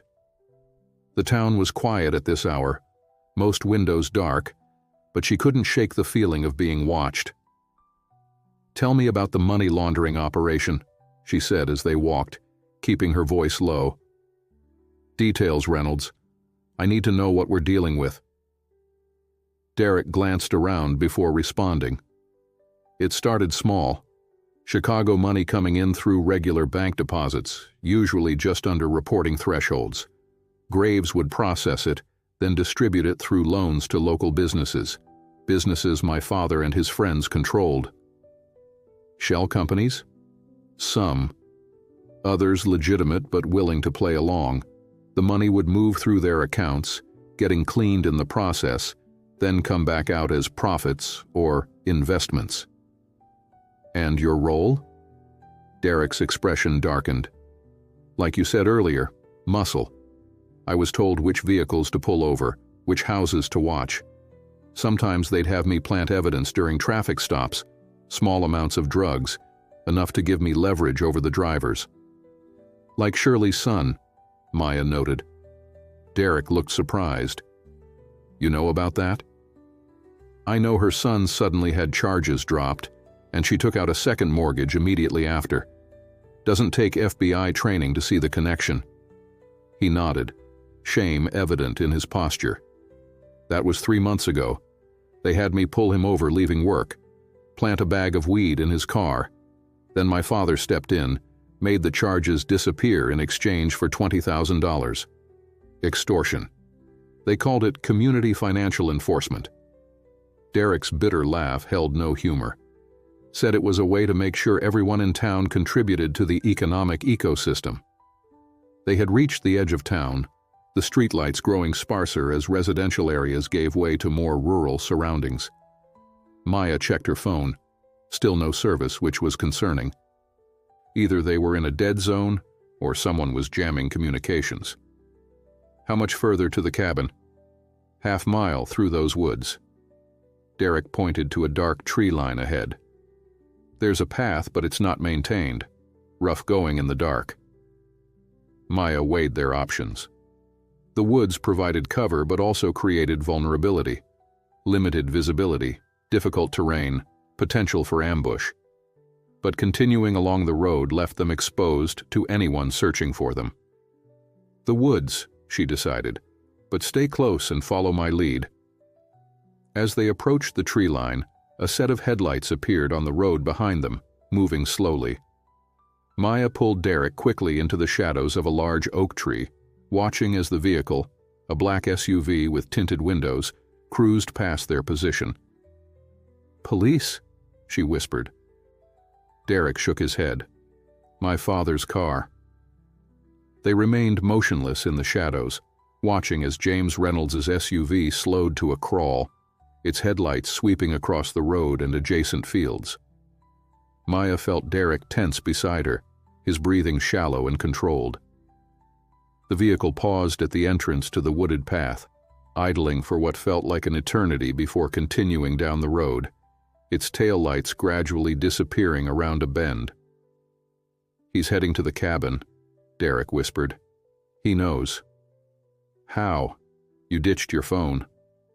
"The cabin's the obvious place. It's where he always sent me when I was in trouble as a kid. Where he—" Derek trailed off, his expression hardening. "Where he taught me to be a man whenever I showed weakness." Maya recalculated. "We need a new safe location. Somewhere your father wouldn't associate with you." Derek thought for a moment. "There's an abandoned paper mill about 2 miles north. It closed down when I was in high school. Local kids use it for parties sometimes, but it should be empty tonight." "Can we reach it without using main roads?" "There's a maintenance access that follows the creek. It's overgrown but passable." Maya checked her watch. Backup was still at least an hour away, assuming they could even locate her with her phone now showing no service. She needed to reach a position where she could re-establish communication and ensure their safety until FBI agents arrived. "Lead the way," she instructed, "but stay within the tree line as much as possible." They moved parallel to the road, keeping to the shadows of the forest edge. The night was clear but moonless, providing decent cover while still allowing enough visibility to navigate. Derek moved with surprising stealth for a patrol officer, suggesting he'd spent considerable time in these woods. As they walked, Maya continued her questioning. "How many people are involved in this operation? Give me names, positions." "My father and Graves are at the center," Derek replied quietly. "Chief Williams knows but pretends not to. Plausible deniability. Judge Davis handles any legal issues that arise. Mayor Collins ensures no regulatory problems from the town council." "What about Sheriff Garcia?" Derek shook his head. "She's clean as far as I know. That's why they've been trying to reduce the sheriff department's jurisdiction in Maplewood. Last year, my father lobbied to have county patrol routes redirected away from certain parts of town."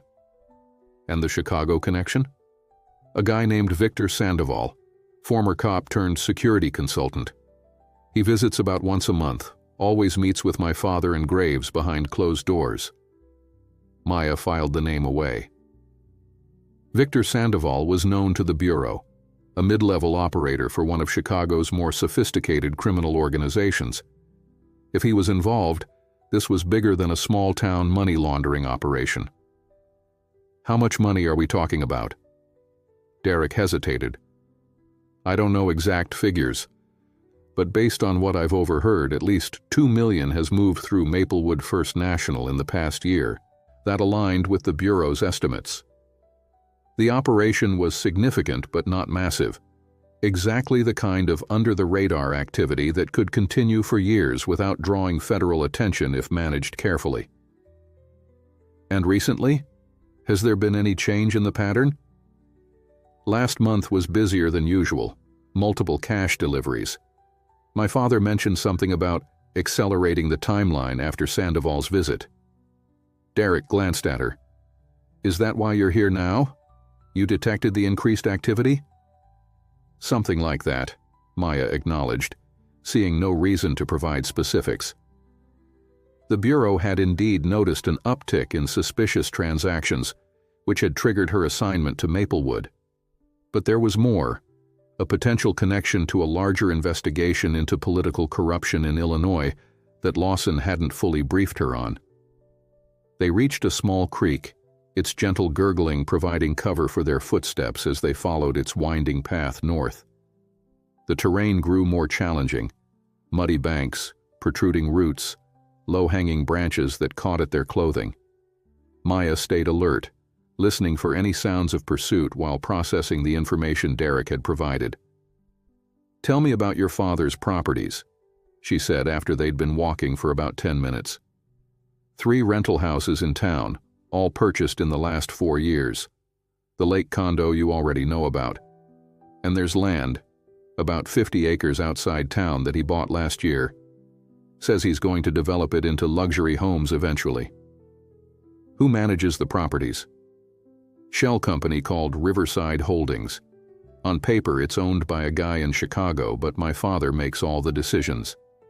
Classic money laundering structure, using real estate to clean dirty cash, with property management providing additional layers of legitimacy. Maya had seen variations of this scheme throughout her career, though rarely with such direct involvement from local law enforcement. We're close, Derek said, pointing ahead to where the creek widened. The mill is just beyond those trees. As they approached the clearing, Maya held up a hand, signaling Derek to stop. Something felt wrong. The silence too complete, the darkness too absolute. The abandoned mill loomed ahead, its broken windows like vacant eyes staring out at the night. No lights, no movement, nothing to trigger her suspicion except the finely tuned instinct developed over years of fieldwork. We're not alone, she whispered, drawing her weapon. Derek tensed beside her, eyes scanning the building. I don't see anything. Wait here. Maya moved forward carefully, using the creek bank for cover as she approached the mill from its southern edge. The main entrance was on the eastern side, but there would be loading docks and service entrances elsewhere. She had just spotted a partially collapsed doorway when a flashlight beam cut through the darkness, sweeping across the ground from the direction of the mill. Maya froze, pressing herself against the rough brick wall of the structure. The light moved methodically, searching. Beside the mill, a vehicle was now visible. Not James Reynolds' SUV, but a Maplewood Police Department cruiser. Maya retreated silently to where Derek waited, his expression anxious. Police cruiser, she informed him quietly. Someone's searching the building. How did they know? Derek's voice was strained. I didn't tell anyone about this place. Either we're being tracked through other means, or... Maya studied his face in the dim light, looking for signs of duplicity. Or I'm still playing you, he finished for her, anger and resignation mingling in his tone. I'm not. I swear I'm not. Maya made a quick decision. We need to move, now, away from the mill and back toward town. Town? But that's where they'll be looking for us. Exactly. Which makes it the last place they'll expect us to go. Maya checked her watch again. Backup should be less than an hour out.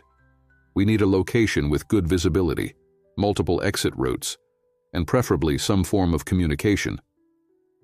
Derek considered this. The water tower, it's at the edge of town, has clear sight lines in all directions, and it's on high ground. Cell reception should be better there. Can we reach it without being seen? There's a maintenance road that runs behind the high school, rarely used, especially at night. Let's go. They moved with greater urgency now, abandoning the creek to cut directly through the woods toward town. The terrain was rougher here, slowing their progress, but Maya pushed them forward, acutely aware that their options were narrowing. Every location Derek suggested was compromised within minutes, suggesting either remarkable predictive abilities on the part of their pursuers or some form of tracking they hadn't identified. They could be tracking me, Maya realized suddenly. My credentials, my weapon, both have RFID chips for inventory purposes. Can they be activated remotely? Not typically, but with the right equipment. She didn't finish the thought. If James Reynolds and his associates had access to technology that could remotely activate and track federal equipment, this operation was far more sophisticated than initially assessed.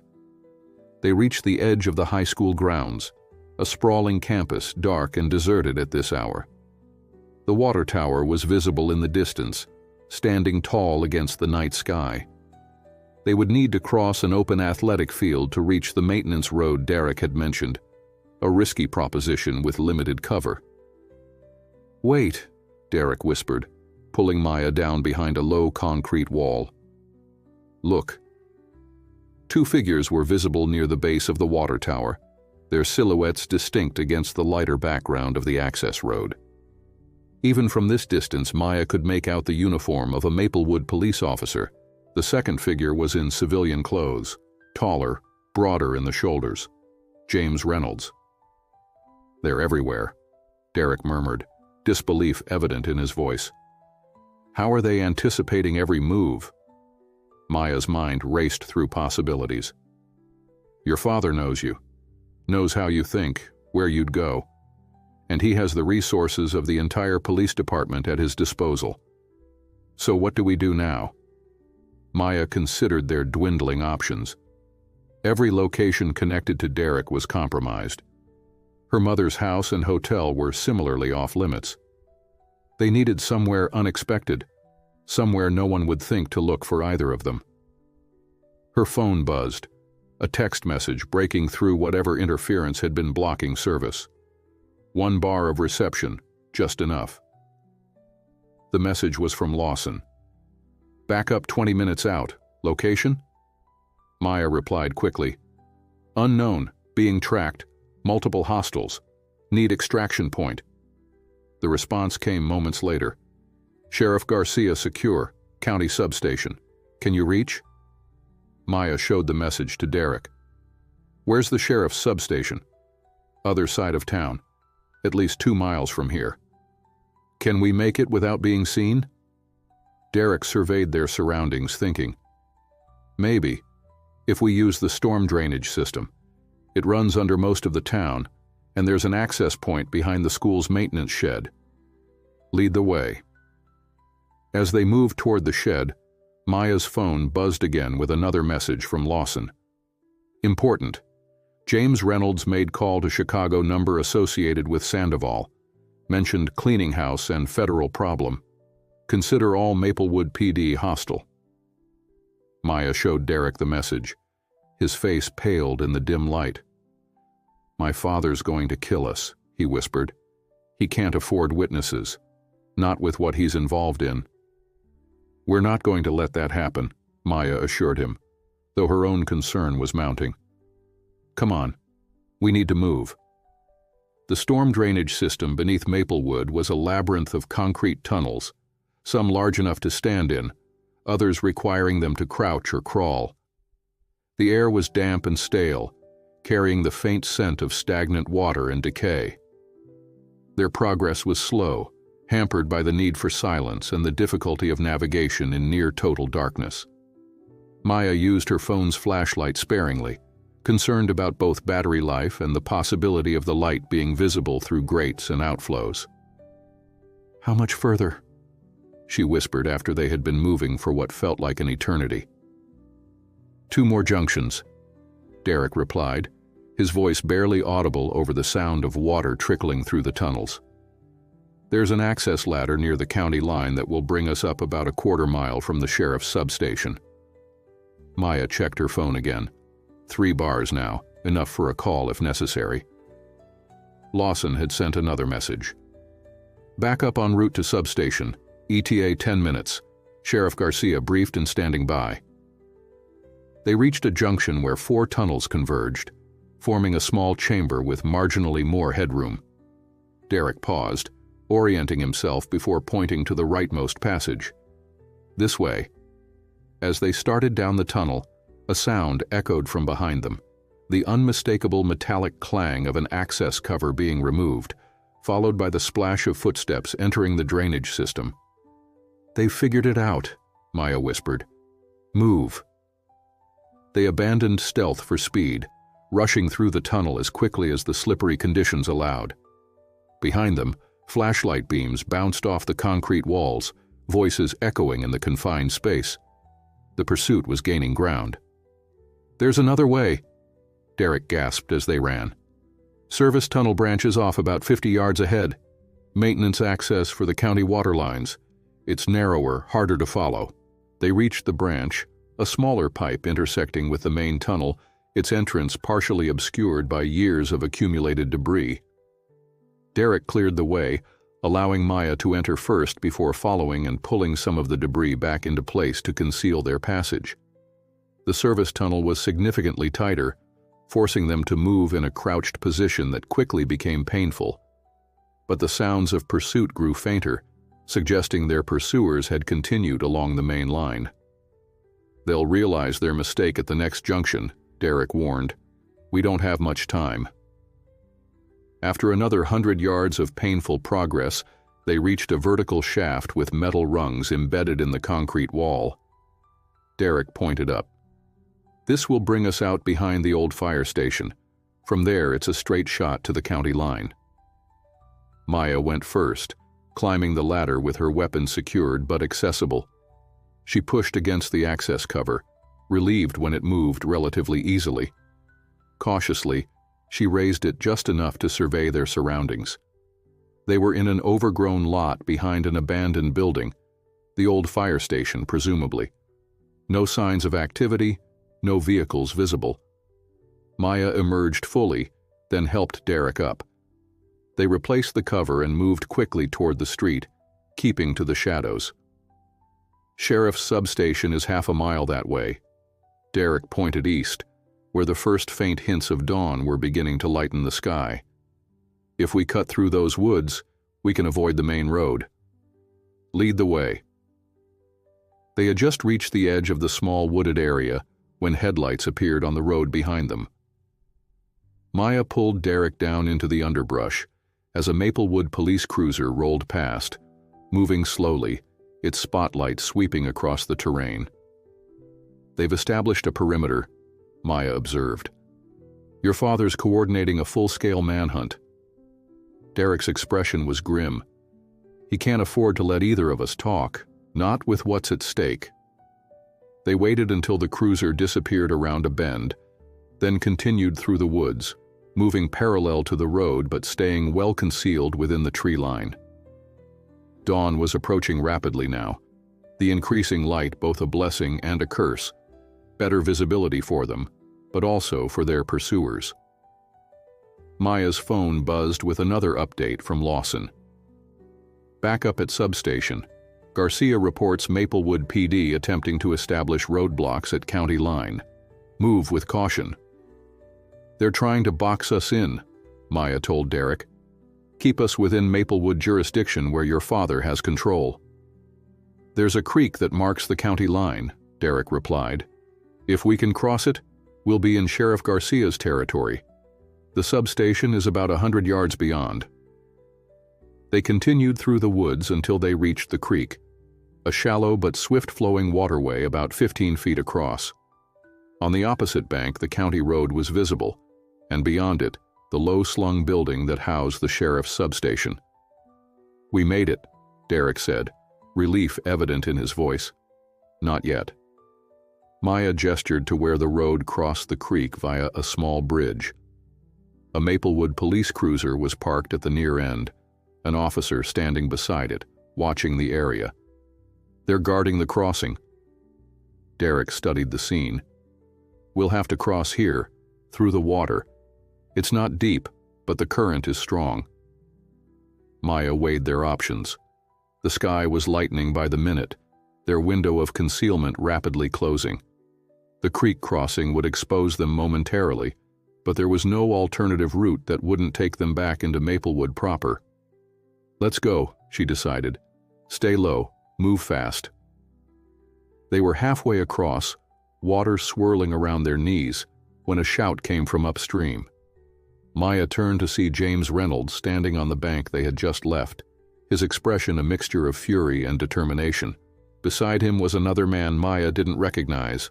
Martin Graves, she presumed. "Derek!" James bellowed. "Stop right there!"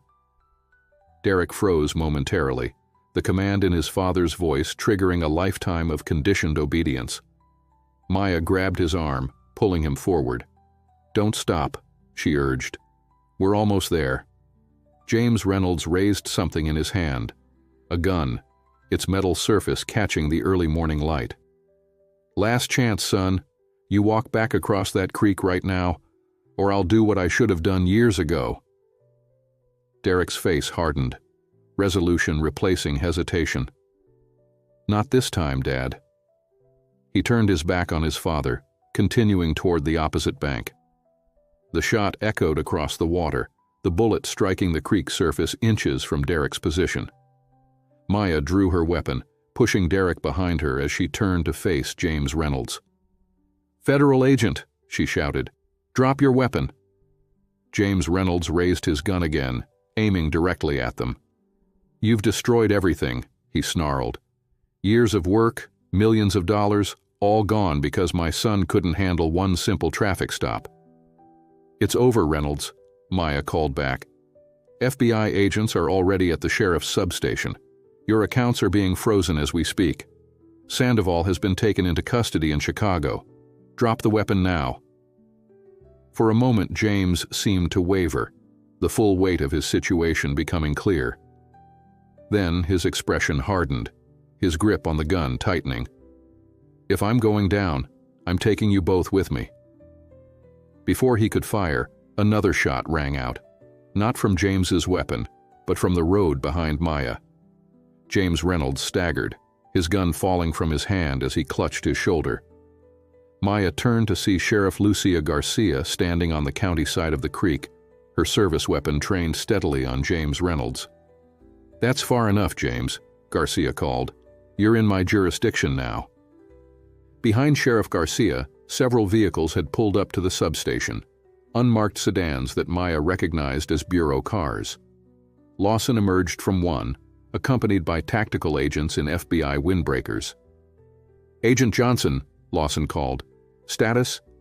"Secure," Maya replied, relief washing over her as she helped Derek up the creek bank and onto county soil. "Suspect is wounded but alive." Within minutes, the scene was transformed. FBI agents secured James Reynolds and Martin Graves, who had wisely chosen not to resist once federal authorities arrived. Sheriff Garcia coordinated with county deputies to establish a proper perimeter, while Maplewood officers who had been part of the pursuit were detained pending investigation. Maya found herself sitting in the back of an ambulance, a thermal blanket draped over her shoulders despite her protests that she was fine. Derek sat nearby, being interviewed by two FBI agents who were documenting his statement about the money laundering operation and his father's criminal network. Lawson approached, looking both relieved and exasperated. "Only you, Johnson, could turn a simple undercover financial investigation into an armed standoff at dawn." "Just keeping you on your toes, sir," Maya replied with a tired smile. "The Chicago office has already executed search warrants at Maplewood First National. Graves' office has yielded significant evidence. We're also coordinating with Sheriff Garcia to round up the other co-conspirators: Chief Williams, Judge Davis, the mayor. And Sandoval? In custody since midnight. Once we identified the connection to Reynolds, we moved on him immediately. Lawson glanced toward Derek. What about him? Maya considered the question. He's cooperating fully. Was used by his father but ultimately chose to do the right thing, at significant personal risk. Lawson nodded. I'll make sure that's noted in the official record. As the sun rose fully over Maplewood, illuminating the small town in the clear light of morning, Maya watched the activity around her with a sense of completion. What had begun as a routine financial investigation had exposed a web of corruption that had ensnared an entire community. And what had started as a simple traffic stop, one more indignity in a lifetime of similar experiences, had become the catalyst for justice. Her phone buzzed with a text from her mother. Heard the news. Sheriff Garcia called. Pot roast for dinner tonight. Bring that Reynolds boy if he needs a meal. Maya smiled. Some things never changed, including Elaine Johnson's capacity for compassion, even toward the son of the man who had targeted her family. Derek approached, his interview completed for the moment. What happens now? He asked, uncertainty in his voice. Justice happens, Maya replied simply, for everyone involved. As they watched federal agents leading James Reynolds toward a bureau vehicle, Maya realized that the badge she had shown during that traffic stop had done more than identify her as FBI. It had become a symbol of accountability, a reminder that no one, not even those who believed themselves above the law, was beyond the reach of justice.